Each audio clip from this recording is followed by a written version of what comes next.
അത്ഭുതങ്ങൾ തീർന്നിട്ടില്ല, അടയാളങ്ങൾ തീർന്നിട്ടില്ല കാലത്തിൽ ഈ ലോകത്തിൽ.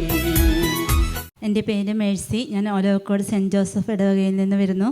എൻ്റെ ചേട്ടന് ഇവിടേക്ക് വരാനായിട്ട് ഭയങ്കര തടസ്സങ്ങളുണ്ടായിരുന്നു.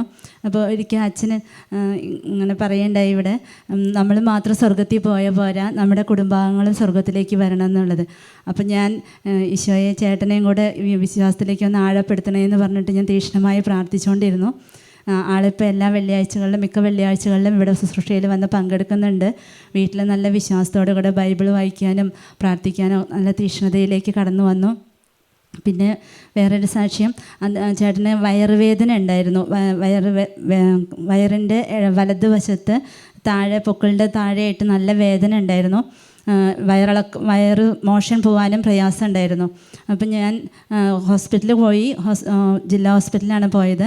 അപ്പോൾ ഡോക്ടർ പറഞ്ഞു, ഒരാഴ്ചത്തെ മരുന്ന് തന്നു. എന്നിട്ട് പറഞ്ഞു, ഇത് മാറിയില്ലെങ്കിൽ നിങ്ങൾ സർജനെ കാണിക്കണം എന്ന് പറഞ്ഞിട്ടുണ്ടായിരുന്നു.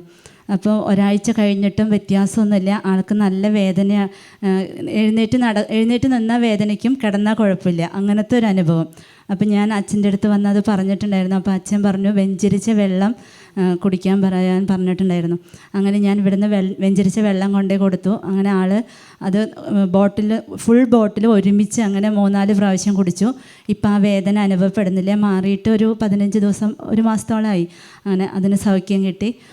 ആളിപ്പോൾ ആളോടിങ്ങനെ വയ്യാന്നൊക്കെ ആരെങ്കിലും പറയുമ്പോൾ, വെഞ്ചരിച്ച വെള്ളം ഉണ്ടോ, ഒരു ബോട്ടിലാക്കിത്താൻ ഞാൻ കൊണ്ടു കൊടുക്കട്ടെ എന്ന് പറയാൻ മാത്രം ആൾക്ക് ആഴമായൊരു വിശ്വാസത്തിലേക്ക് കടന്നു വരാൻ ഈശോ അനുഗ്രഹിച്ചു. യേശുവേ നന്ദി, യേശുവേ സ്തുതി. വൈറസ് സംബന്ധമായ രോഗമുണ്ടായി, രോഗം മാറി. പിന്നെ ജീവിത പങ്കാളി രണ്ടാളും കൂടുന്നത് ഒന്നാകുന്നത്.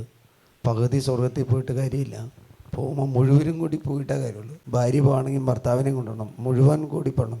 ഹല്ലേലൂയ.